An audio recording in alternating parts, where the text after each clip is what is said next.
भिवंडी तालुक्यात ग्रामपंचायत निवडणुकीची रणधुमाळी सुरू झाली आहे। अनेक उमेदवार विकासाच्या मुद्द्यावर निवडणूक लढवित आहे। सोनाळे ग्रुप ग्रामपंचायत वालशिन वार्ड क्रमांक 3 मध्ये आई काळभैरी एकता ग्रामविकास पॅनलचे उमेदवार शिवनाथ मोगरे, अवंती भेकरे व सुलभा सोरे निवडणुकीच्या रिंगणात उतरले आहेत।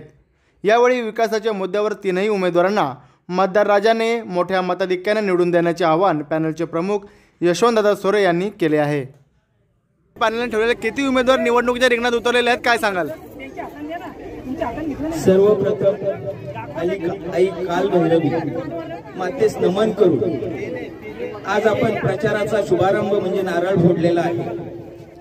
आई कालभैरी एकता ग्राम विकास पॅनलचे उमेदवार मोगरे शिवनाथ काशीनाथ भेकरे, अवंती अशोक आणि सोरे सुलभा अशोक हे तिन्ही उमेदवार आईच्या साक्षीने भरघोष मतांनी निवडून यावे आणि आपण सर्वांनी त्यासाठी भरघोष मतांनी त्यांना निवडून द्यावे मी आपल्यासाठी विनंती करतो। खरोखरच सांगतो, आता वेळ नाहीये तरी पण सांगतो, ज्या समस्या गावात आहेत म्हणजे आपली ग्रामपंचायत वेगळी करणे, पाणीपट्टी आपल्याला जी विनाकारण भरावी लागत आहे ती बंद करणे किंवा एकूण गावाचा विकास करणे, गावकऱ्यांचा विकास करणे, हे सर्व उद्दिष्ट समोर ठेवून आपण हे इलेक्शन लढवत आहोत। इलेक्शन हे फक्त इलेक्शनसाठी नाही तर आपण गावाच्या विकासासाठी लढवत आहोत। काहीतरी परिवर्तन झालं पाहिजे या उद्देशाने हे इलेक्शन आपण लढवत आहोत। खरोखरच का यापुढे जर आपण तिन्ही उमेदवारांना निवडून दिले, आपली कुठलीही समस्या असेल आपण निर्धास्तपणे ती आमच्या समोर मांडावी, तिचं नक्कीच निवारण होईल अशी मी आपल्याला शाश्वती देतो आणि थांबतो। जय हिंद, जय महाराष्ट्र।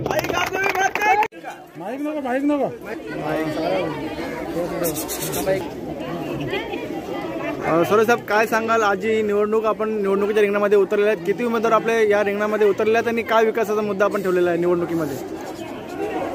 आज जर आपण बघितलं तर संपूर्ण महाराष्ट्रभर ग्रामपंचायत इलेक्शनची धूमधडाक्यात सुरुवात आहे।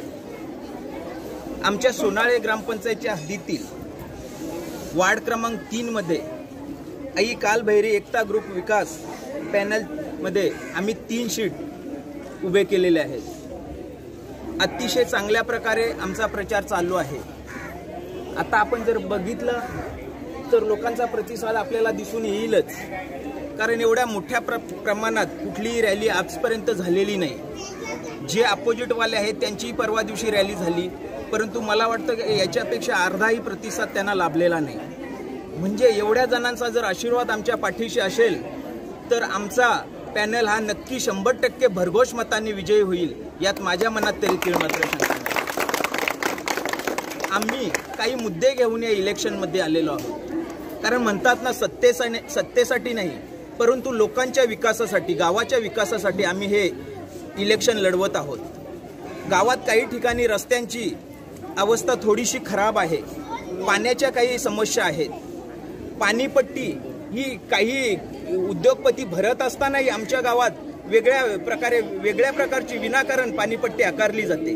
तर अशा पाणीपट्टीपासून लोकांची मुक्तता करण्यासाठी किंवा अशा अनेक प्रकारचे लोक, म्हणजे आता इथे जर तरुण पिढी आहे, आदिवासी समाजही मोठ्या प्रमाणावर आहे, त्या लोकांना कुणीही बेरोजगार राहणार नाही याची काळजी घेऊन प्रत्येकाला रोजगार मिळेल या उद्देशाने आम्ही हे इलेक्शन लढवत आहोत। तसेच ग्रामपंचायत वेगळी करणे हा आमचा त्यामागचा सर्वात मोठा उद्देश आहे।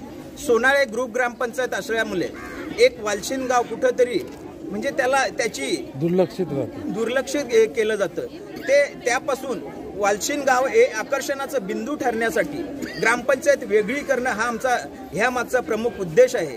आणि हे तिन्ही शीट निवडून आल्यावर आम्ही सगळ्यांना आश्वासन देतो की पहिल्यांदा जर कुठलं काम करू तर ते ग्रामपंचायत वेगळी करण्याचं काम आम्ही करू। भिवंडी तालुक्यातल्या आणि अशा गावामध्ये मोठ्या प्रमाणावर आदिवासी पाडे वस्त्या आहेत आणि त्या वस्त्यांची दुरावस्था किंवा तेथील पाण्याची समस्या आणि ग्रामपंचायतीचं आर्थिक सुबत्ता असताना सुद्धा त्या विकासाकडे दुर्लक्ष झालंय। आपण जर बघितलं तर आपल्या लक्षात येईल का सोनाळे ग्रामपंचायत ही भिवंडी तालुक्यातील एक श्रेष्ठ आणि श्रीमंत ग्रामपंचायत म्हणून ओळखली जाते। अशा ग्रामपंचायतमध्ये बऱ्याचशा जर आदिवासी पाड्यांवर फिरलं तर आपल्या लक्षात येईल का खूप काही करण्यासारखं आहे आणि आपण ते अंतःकरणापासून करण्याचा प्रयत्न करत आहोत। खरोखरच एखाद्याला मदत करणे ह्या त्या गोष्टी वेगळ्याच राहिल्या, परंतु एवढी मोठी ग्रामपंचायत असताना जर आम्हाला पाण्याची समस्या असेल किंवा रस्त्यांच्या समस्या असतील, बेरोजगारीचा प्रश्न असेल, तर मग आपण केलं काय हा प्रश्न एक उपस्थित राहतो आणि त्या सर्वांना उत्तर देण्यासाठी जनतेने आम्हाला भरघोष मताने निवडून द्यावं अशी मी त्यांना कळकळीची विनंती करतो.